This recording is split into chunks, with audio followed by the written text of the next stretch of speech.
Okay, so hopefully you've watched my overview video, so you have a better idea of the time frame, where we're going, and maybe just a little bit about my role to help you as the registrar. I wanted to share with you a little bit about the theme, what we're going to do there, because you're probably wondering, Brian, what is it that we do at Youth Triennium? Well, it's a 5-day trip, and during that time you're going to be doing a lot of relationship building, bonding with other youth. Triennium, over the years, has invited roughly 3,000 to 5,000 Presbyterian youth from all over the country to come together for this massive conference. You're going to eat some great food. You're going to go to different learning experiences and opportunities to watch videos, be in conversation with other youth, and talk and discuss about real life things, relatable issues and challenges, and ways that we become the church in mission and ministry, not just here in our nation, but all across the globe.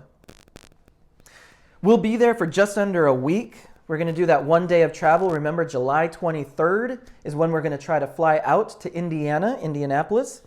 And then we'll be there in conference from the 24th through the 27th, coming home on the 27th. For that week, we're going to be learning, laughing, and growing in our faith and in our identity as Presbyterians. This year's event will feature preachers like Reverend C.C. Armstrong, Reverend Peggy Jean Craig, Reverend Bruce Reyes Chow, and Reverend Jerry Cannon. The theme for this year's gathering is, when did we see you?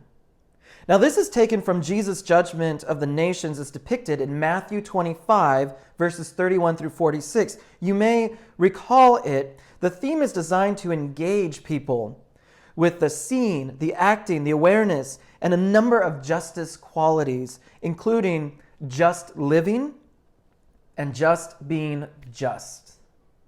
You might recall the passage. You might have heard it at church. You might have heard it in youth groups. This is when people asked Jesus, or Jesus was saying rather, when I was lonely, you didn't comfort me. When I was in jail, you didn't come visit me. When I was naked, you didn't clothe me. When I was thirsty and hungry, you didn't feed me and give me water. And the people asked him, when did we see you like this, Jesus?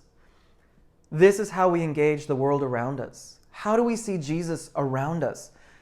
How are we called to be the hands and feet of Jesus in this world, in our world?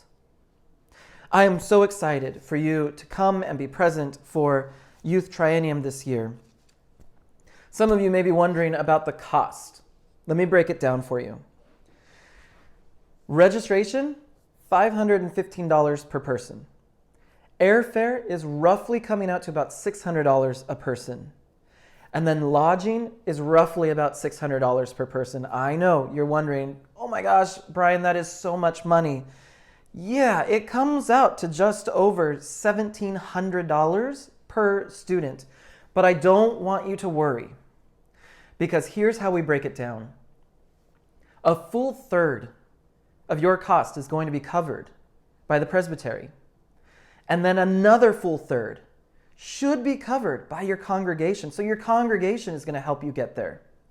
And then the rest of the third, that last third, well, yeah, we're going to encourage your families to give as best they are able. But if you need more assistance, we're going to help you raise those funds. We're going to help you figure out how to make that happen. There could be additional scholarship fund. There could be ways to fundraise for it. We will do everything we can to make sure that money is not an issue, but that if you want to get to Triennium, you will get there. This is an exciting time to be part of the youth group of your church. If you are wondering what it means to be Presbyterian, if you are wondering, how can I engage more my life as a Christian, then Triennium is where you need to be. We want to make sure you get there. So again, if you have more questions, here is my name or my email and my phone number. I want you to reach out to me, ask your questions. Get them answered so that we can get you registered for Triennium. All right, let me know if you've got questions.